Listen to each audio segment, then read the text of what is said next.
Leo Jones, stop right there. A mysterious voice boomed from a black SUV.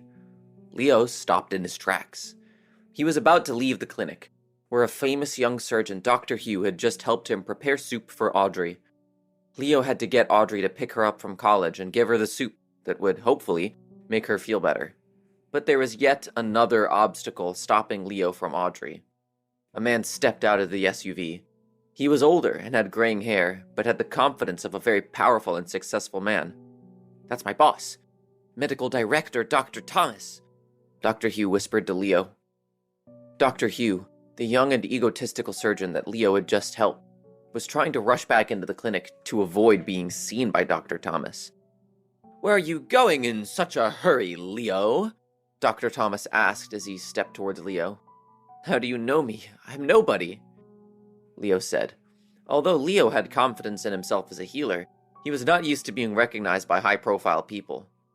"I wonder if more and more people are recognizing me because of the healing work I've been doing since I got to Seattle," Leo wondered to himself. "Allow me to introduce myself.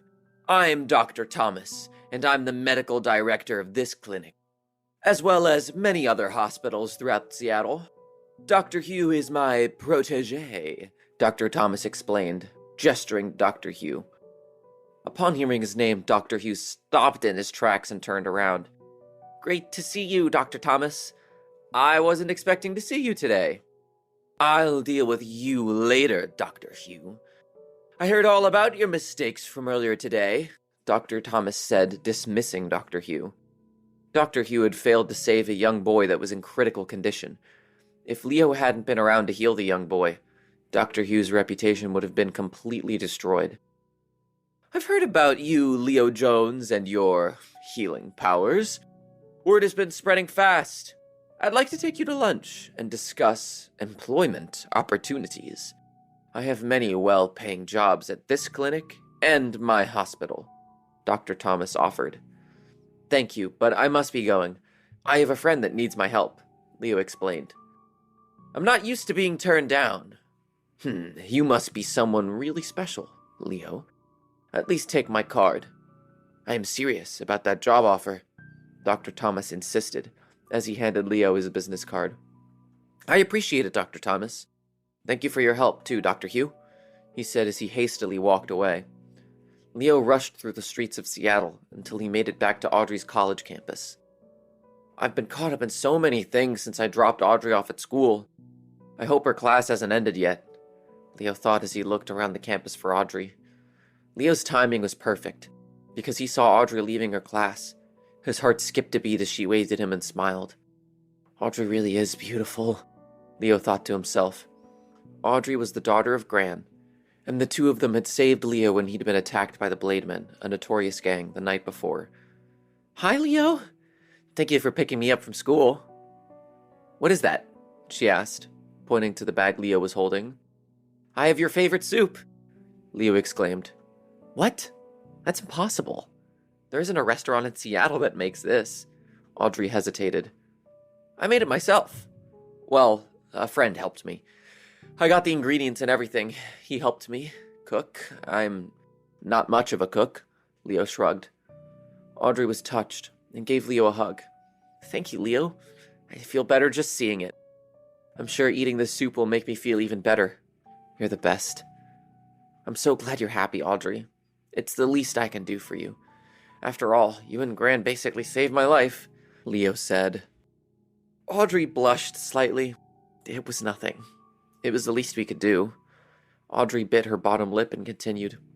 "Let's head back to Gran," Audrey said as she gestured for Leo to join her as the two of them exited the campus.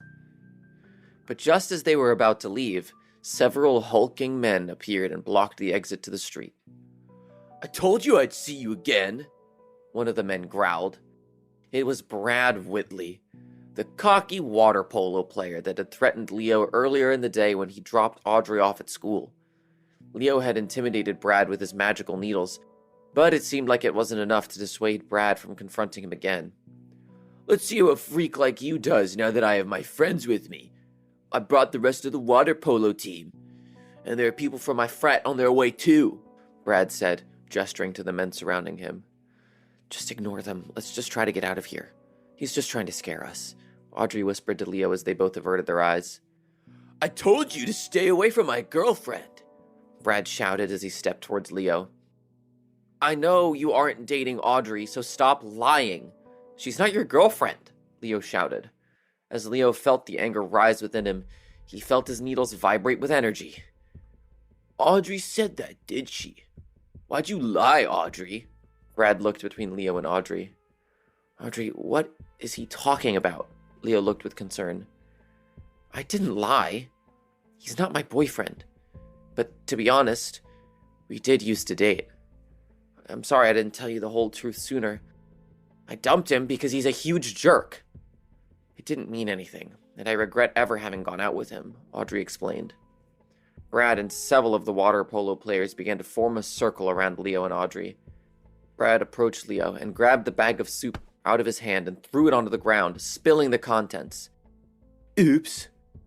Looks like I knocked it over by accident, Brad said sarcastically. You jerk. That was for Audrey, Leo yelled as he lunged towards Brad with anger. Audrey grabbed Leo by the shoulder. He's not worth it. He's just trying to get a rise out of you. It's just soup. Don't worry about it. Leo stopped in his tracks. But Audrey was right.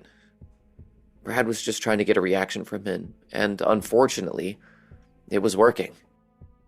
I have to control myself and my emotions, especially in front of Audrey and all of these strangers, Leo thought to himself. By the way, Audrey, how's your gran doing? Do we need to pay her a visit too? Brad threatened. Leave Audrey and Gran out of this, Leo shouted as he charged towards Brad again, ignoring Audrey's pleas to stay calm. I don't think you should tell me what to do. After all, you don't even go to school here.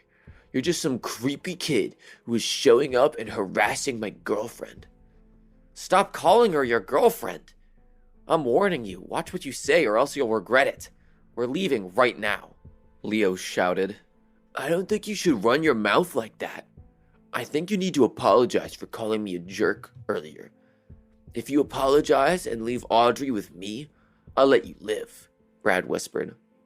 Not a chance, Leo said as he reached for his pocket, where the case that contained his magical needles was waiting to be used. As Leo was reaching for his needles, Brad lunged forward and grabbed Audrey. Let me go! Audrey screamed. Audrey! Leo shouted. I told you, you have to just apologize and I'll let you leave, Brad threatened. The water polo players surrounding them chuckled. Leo looked around and noticed more and more students were gathered to watch. No one stepped forward to help him or Audrey. He was alone. He knew he had his magical needles to defend himself and possibly save Audrey, but he didn't know if it was wise to exhibit his power in front of all these people. Still, it was just him, alone against a large group of men. His mentor had told him that he should only use his magical needles to help people. After all, he was a healer, not a fighter. But Audrey was in danger. She needed his help. You're going to regret that, Leo sneered, and his magical needles flew out of their case and zoomed towards Brad. Brad let out a laugh as he saw Leo's needles. What is this? Some kind of magic trick? I'm not afraid of you anymore, little Leo. I told you, if you don't listen to me, you're never going to see Audrey again. Leave it, Leo. It's not worth it. I can handle myself. Just get back to Gran safely, and I'll meet you there. Please, trust me, Audrey begged. The students that were gathered around for the impending fight began to jeer and talk, egging Brad on as they murmured with excitement. I can't leave you with them, Leo shouted. There's too many people. Please, save yourself. You don't stand a chance against these guys. They're crazy and they really want to hurt you. Audrey pleaded. Get these needles out of my face, or else, Brad screamed. I'll get them into your face, Leo shouted. Leo took a deep breath and felt his energy infuse the needles that were hovering by Brad's face. He pulled them back and was about to send them forward to pierce Brad's face, but before he could do that, another large figure appeared. Brad, who's this little kid? The large figure asked, gesturing to Leo. He's the kid I'm about to beat up, Brad said. The large figure turned around and looked at Leo. He approached Leo and menacingly snarled. Then, before Leo could do anything, he spun around. The mysterious man turned back to Brad and punched him in the face.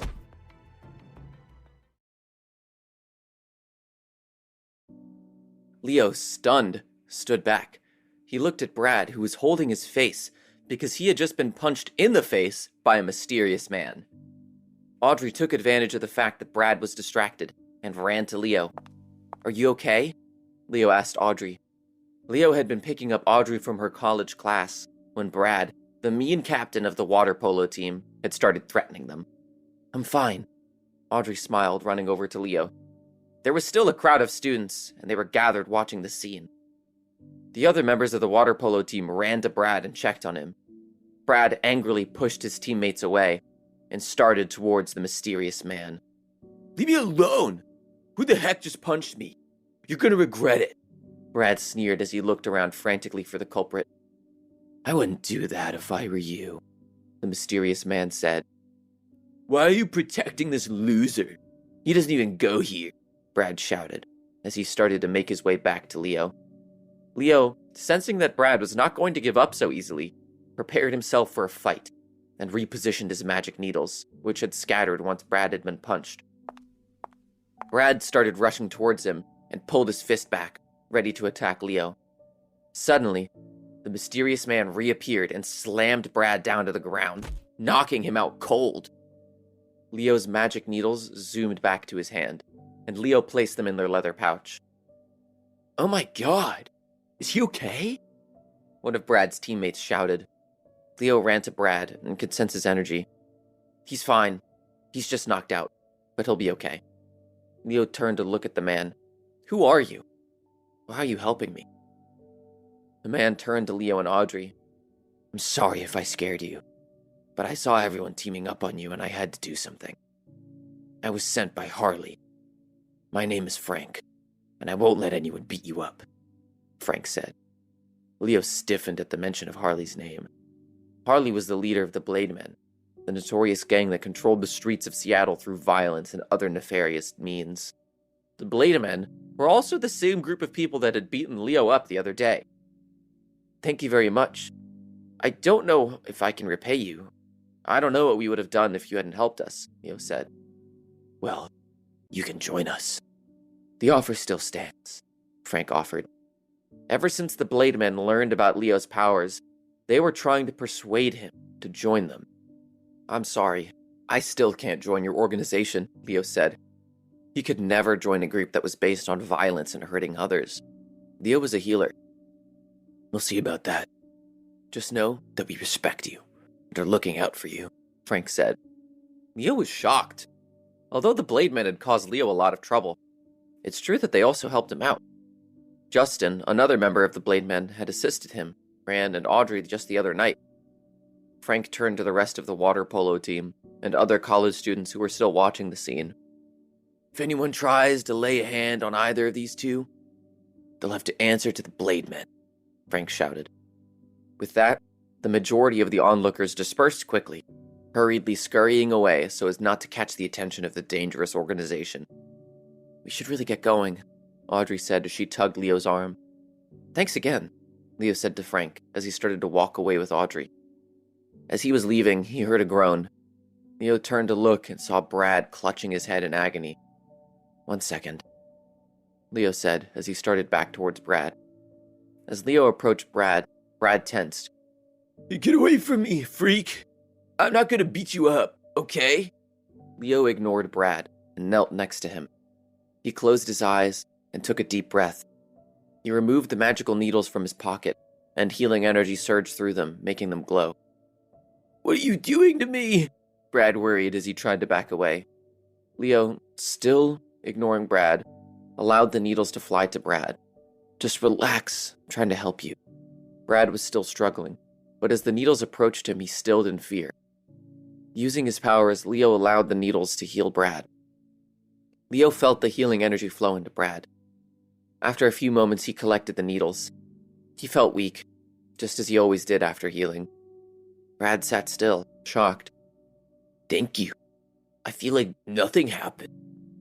But this doesn't mean I'll forget about you stealing my girlfriend. You're still not welcome here.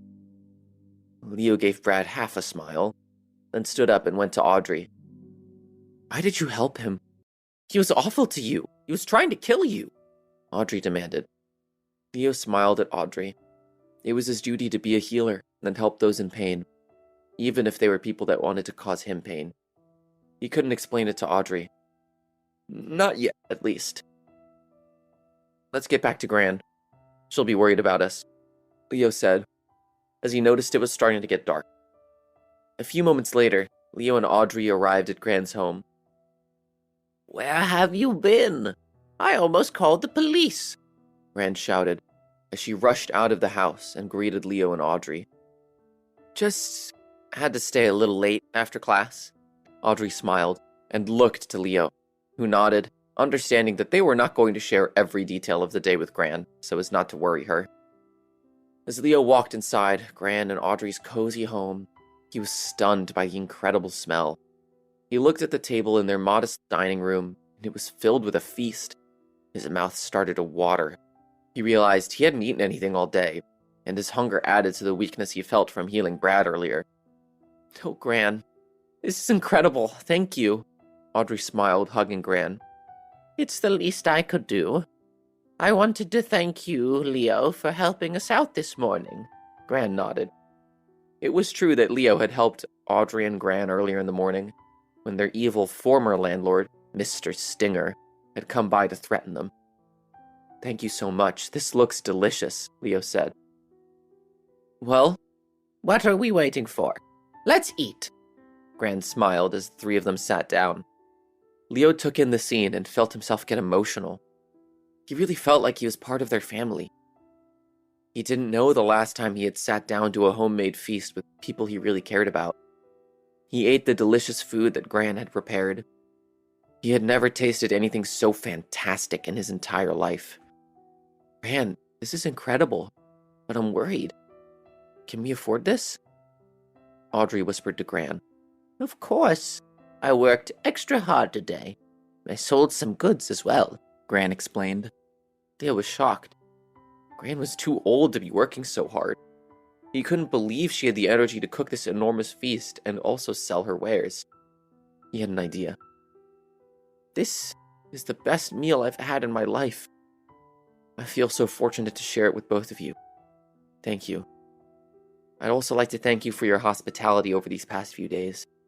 It means more than you could ever know, Leo said as he reached into his pocket and pulled out a small stack of bills. I know this is not expected, but I really would like to give this to you as a gift, Gran, Leo mumbled, as he handed Gran a few $100 bills. I can't accept this. Gran shook her head. Leo, where did you get that money? Audrey asked with concern. Leo explained to them how he had found a painting at a thrift store earlier in the day. He told them about how he knew it was a famous artist, and that he had sold it to the most famous art collector, Mr. Benedict. He decided to leave out the parts about the fighting and him threatening the gallery employee. That's remarkable. Leo, you are a man of many talents. However, I still won't take the money. I am happy to provide this hospitality for you. No repayment needed, Gran said. Fine, then consider it my rent for the past 2 days, Leo smiled, as he left the money on the table. Oh my, I forgot about dessert. I'll be back in a jiffy, just need to finish preparing it, Gran said, as she got up, slyly taking the money and went to the kitchen. Audrey laughed. That's Gran. Pretends to be very uptight, but she'll take your money if you offer it to her. That's an amazing story, Leo.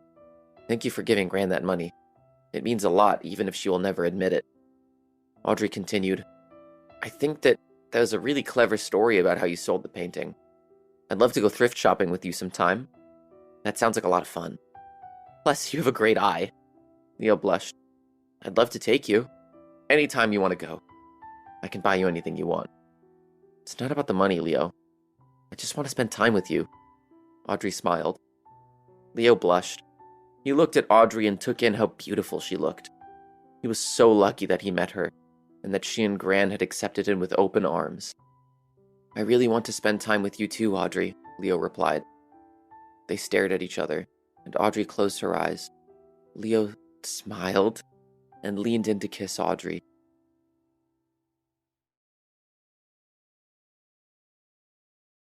Leo leaned into Audrey, who had her eyes closed. He closed his eyes and was about to kiss Audrey. Suddenly, Gran burst in through the kitchen. "Dessert's ready," Gran announced as she walked into the room holding a chocolate cake. Startled, Leo and Audrey opened their eyes and pulled back from each other. They were both blushing profusely. "Oh my, I'll just go back to the kitchen. I didn't realize," Gran stammered. "No, Gran, it's okay. Nothing's happening. That looks delicious. Please sit down," Audrey insisted. Although Leo was stuffed from the feast Gran had prepared, he started to shove more food into his mouth. He felt so embarrassed. He was about to kiss Audrey, and then Gran had burst in. Leo had only known Audrey and Gran for a few days. They had rescued him from the Blade Men and were letting him recover in their modest home. However, Leo was starting to feel like he had known Audrey for much longer, and he was starting to develop romantic feelings for her. "Do you like the chocolate cake, Leo?" Gran asked, offering him a slice. Leo took the cake and took a bite. "This is the best cake I've ever had in my life. I don't think I've ever had chocolate cake before." Suddenly, Audrey jumped out of her seat. "Oh, I almost completely forgot. I have a friend's birthday party tonight. If I leave soon, I'd still make it," Audrey exclaimed. "Parties! How fun it is to be young. Leo, you must go with Audrey," Gran insisted. "I'd love to go," Leo blushed. "It's decided. Leo and Audrey are going to a party together," Gran announced. Audrey got up to the table. "It'll be a lot of fun. I'm going to get ready. Thanks for dinner, Gran. I'll be ready to go in a couple minutes." "Oh, Leo, I found this in your room. I think you might have dropped it." Gran handed Leo a VIP black card. Leo looked at the card, stunned. He thought the Blade Men had stolen it from him. The card allowed him to buy whatever he'd like. "Thank you so much, Gran," Leo smiled as he took the card. Getting up from the table, Gran made her way to the door. Leo couldn't see who it was, but heard Gran answer the door and let the guest in. "Leo, there's someone here who would like to talk to you. She says she knows you," Gran said as she walked back into the kitchen. "Hello again, Leo," said Kristen Smith. Kristen Smith was the beautiful daughter of the Smith family, the richest family in Seattle. The last time Leo had seen Kristen, she had asked him out. He hadn't known what to say because he didn't know if she liked him or his powers. She had also given him a VIP black card, which allowed him to buy whatever he liked. Leo got up from the table. He was stunned to see her. Kristen looked completely out of place in Gran's apartment. She was stunning and clad head to toe in a designer outfit. "I hope it's okay I found you here. I was asking around town for where the famous young healer is, and they led me here," Kristen explained. "I am so honored to have a member of the Smith family here. I knew I recognized you. You and your family are famous," Gran said, smiling at Kristen. "I'm so sorry to disturb you at dinner. I'll be just a second," Kristen explained, fishing something out of her expensive leather purse. Audrey, who was in the room getting ready for the party, heard the commotion and cracked her door to see what was going on. She was stunned to see Kristen Smith in her living room. She didn't know Kristen personally, but she was famous in Seattle for being beautiful and rich.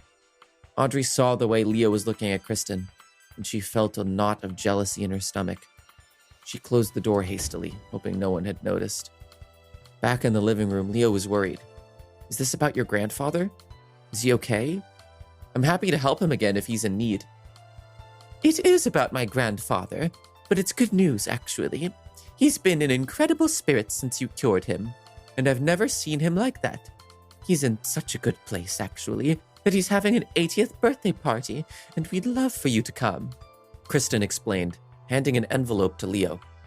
Leo opened the envelope and felt the heavy and expensive paper. It was a stunning invitation with a gold-embossed lettering.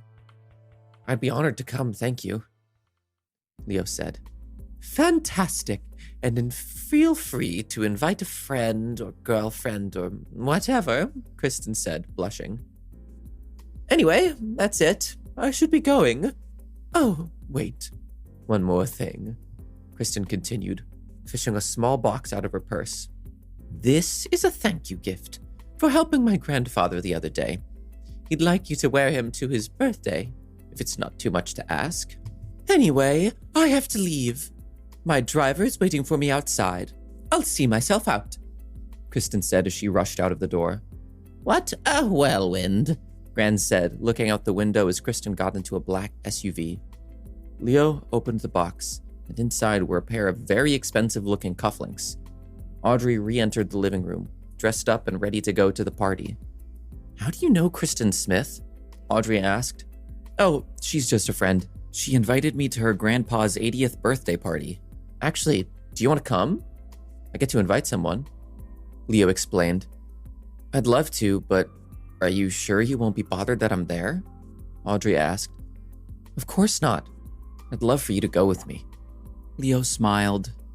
Wow, these cufflinks are something else, Gran said, examining the box. Thanks for dinner, Gran. We have to go, Audrey said, as she motioned for Leo to join her out of the apartment.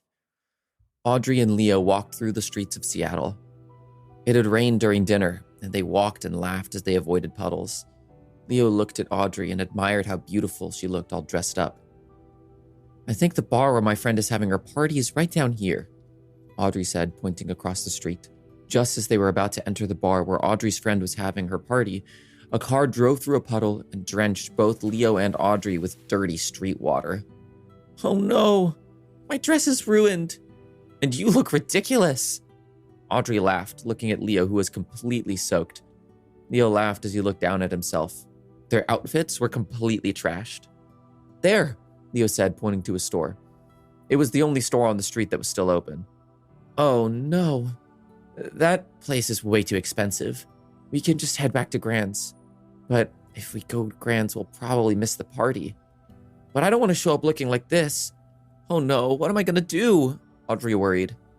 Let's just take a look inside, Leo insisted as he pulled Audrey to come with him into the store. The store was the fanciest place Leo had ever been inside. Audrey held up a dress and looked at the price tag and sucked in her breath. We need to get out of here.